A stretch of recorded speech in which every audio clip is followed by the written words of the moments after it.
दोस्तों आप हैं अड्डा 96 के यूट्यूब चैनल पर और आज हम आपके लिए लेकर आए हैं CTET, UPTET, UKTET एवं सभी स्टेट TET के लिए संस्कृत का कुछ महत्वपूर्ण प्रश्न। तो आइए दोस्त देखा जाए पहला प्रश्न। हम लोग का पहला प्रश्न है बालकय हस्यते वाक्य में वाच्य परिवर्तन होगा बालका हसंती, बालक हस्ती, बालिका हस्ती और चौथा ऑप्शन है इनमें से कोई नहीं। दोस्त बालकय हस्यते वाक्य में वाच्य परिवर्तन निर्दिष्ट विकल्पों में बालका हसंती हो जाएगा, जबकि बालको हस्ती का वाच्य परिवर्तन बालकेन हस्यते हो जाएगा। इसी तरह बालिका हस्ती का वाच्य परिवर्तन बालिकया हस्यते हो जाएगा। इसलिए बालकई हस्ते वाक्य में वाच्य परिवर्तन बालका हसंती हो जाएगा। आइए दोस्त अगला प्रश्न देखा जाए। शिक्षण प्रक्रिया किस सीमा तक सफल है इसका पता लगाया जाता है। पहला ऑप्शन है मूल्यांकन से, दूसरा ऑप्शन है समाज से, तीसरा ऑप्शन है प्रधानाचार्य से और चौथा ऑप्शन है इनमें से कोई नहीं। दोस्त शिक्षण प्रक्रिया की सफलता मूल्यांकन पर आधारित होती है। मूल्यांकन से ही शिक्षण की प्रकृति एवं प्रवृत्ति का पता चलता है, साथ ही साथ शिक्षण के स्वर की जानकारी भी प्राप्त होती है। इसलिए इसका आंसर हो जाएगा शिक्षण प्रक्रिया किस सीमा तक सफल है इसका पता मूल्यांकन से लगाया जाएगा। आइए अगला प्रश्न देखा जाए। अच्छे पठन के गुण बताए गए हैं मनुस्मृति में, याज्ञवल्क्य शिक्षा में, अर्थशास्त्र में, निरुक्त में। दोस्त याज्ञवल्क्य शिक्षा में अच्छे पठन के गुण निर्दिष्ट किए गए हैं। किस प्रकार से किसी पाठ को पढ़ा जाए ताकि उसकी विषय वस्तु का सहज भान हो सके, इसका निदर्शन याज्ञवल्क्य द्वारा प्रदत्त शिक्षण पद्धति में है। याज्ञवल्क्य ईसा पूर्व 7वीं शताब्दी के वैदिक काल के एक दार्शनिक एवं ऋषि थे। अब वैदिक साहित्य में शुक्ल यजुर्वेद की वाजनसेयी शाखा के दृष्टा हैं। बृहदारण्यक उपनिषद इनकी महत्वपूर्ण घटना है। तो इसलिए अच्छे पठन के गुण बताए गए हैं याज्ञवल्क्य शिक्षा में। आइए अगला प्रश्न देखा जाए। हितोपदेश का संबंध किस विधि से है? सूत्र विधि से है, कहानी कथन विधि से है, भाषण विधि से है, उपरोक्त सभी। दोस्त हितोपदेश नारायण पंडित की रचना है। इसमें कहानी कथन विधि का निरूपण किया गया है। नारायण पंडित ने पंचतंत्र तथा अन्य नीति के ग्रंथों की मदद से हितोपदेश नामक ग्रंथ की रचना की थी। आइए अगला प्रश्न देखा जाए। संस्कृत शिक्षण में कठिन उच्चारण वाली ध्वनियों के लिए सर्वाधिक महत्वपूर्ण है सक्रियता का सिद्धांत, दूसरा ऑप्शन है क्रमबद्धता का सिद्धांत, तीसरा ऑप्शन है अभ्यास का सिद्धांत और चौथा ऑप्शन है इनमें से कोई नहीं। दोस्त संस्कृत शिक्षण में कठिन उच्चारण वाली ध्वनियों के लिए सर्वाधिक महत्वपूर्ण अभ्यास का सिद्धांत है। निरंतर शब्दों के उच्चारण अभ्यास से वाक्यगत बोधता सहजता में बदल जाती है। इसलिए संस्कृत शिक्षण में कठिन उच्चारण वाली ध्वनियों के लिए सर्वाधिक महत्वपूर्ण अभ्यास का सिद्धांत हो जाएगा। आइए अगला प्रश्न देखा जाए।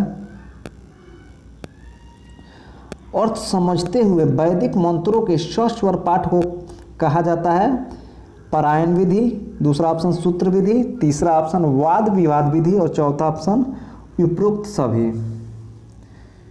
दोस्त अर्थ समझते हुए वैदिक मंत्रों के सस्वर पाठ को पारायण विधि कहते हैं, इसलिए इसका आंसर पहला ऑप्शन हो जाएगा। आइए अगला प्रश्न देखा जाए।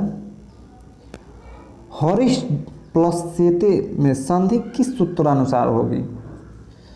हरीश जोड़ सेते में स्वतः सचुना सचु सूत्र के अनुसार संधि होगी। ततः जोड़ टीका तटिका सुष्ठव संधि का उदाहरण होगा और वागीशः जसस्व संधि का उदाहरण होगा। इसलिए हरीश जोड़ सेते में स्वतः सचुना सचु संधि होगी। आइए अगला प्रश्न देखा जाए। पूर्व पदार्थ प्रधान होता है तत्पुरुष समास में, बहुव्रीहि समास में, द्वंद्व समास में, अव्ययीभाव समास में। दोस्त अव्ययीभाव समास में पूर्व पद प्रधान होता है, अर्थात जिसमें पूर्व पद की प्रधानता होती है और समासिक या समास पद अव्यय होता है। यह अव्ययीभाव समास होता है जैसे जथाविधि, जथाक्रम, जथासाध्यम इत्यादि। इसलिए इसका जिसका पूर्व पद प्रधान हो वो अव्ययीभाव समास हो जाएगा। आइए अगला प्रश्न देखा जाए। जिस समास में पहला पद संख्यावाची हो वह समास क्या होता है? जिस समास में पहला पद संख्यावाची हो वह समास द्विगु समास हो जाएगा। इस द्विगु समास के भी दो भेद होता है। पहला होता है समाहार द्विगु और दूसरा होता है उत्तर पद प्रधान द्विगु। समाहार का अर्थ है समुदाय या इकट्ठा होना, समेटना आदि। इसलिए संख्यावाची जो समास हो उसे द्विगु समास बोल सकते हैं। आइए अगला प्रश्न देखा जाए। पुटपाक प्रतीकासो रामस्य कर्णो रस किस कवि से संबद्ध है? कालिदास, दूसरा ऑप्शन है भास, तीसरा ऑप्शन है भौभूति और चौथा ऑप्शन है अश्वघोष। दोस्त पुटपाक प्रतीकासो रामस्य कर्णो रस भौभूति से संबद्ध है। भौभूति संस्कृत के महान कवि एवं सर्वश्रेष्ठ नाटककार थे। भौभूति ने अपने विषय में अपनी रचना मालती माधव में जानकारी दी थी। विदर्भ निवासी भौभूति अपना उल्लेख भट्ट श्रीकंठ भौभूति नाम से किया है। इनकी महत्वपूर्ण रचनाएं महावीर चरित्रम, उत्तर रामचरित्रम एवं मालती माधवम है। इसलिए पुटपाक प्रतीकासो रामस्य कर्णो रस यह भौभूति से संबद्ध है। आइए अगला प्रश्न देखा जाए। कुह सूर्य प्रभुवंश कुह चाल्व विश्यामती पंक्ति किस ग्रंथ से उद्धृत है? रघुवंशम, दूसरा ऑप्शन है अभिज्ञान शाकुंतलम, तीसरा ऑप्शन है उत्तर रामचरित्रम और चौथा ऑप्शन है मेघदूतम। दोस्त कुह सूर्य प्रभुवंश कुह चाल्व विश्यामती पंक्ति रघुवंशम से उद्धृत है।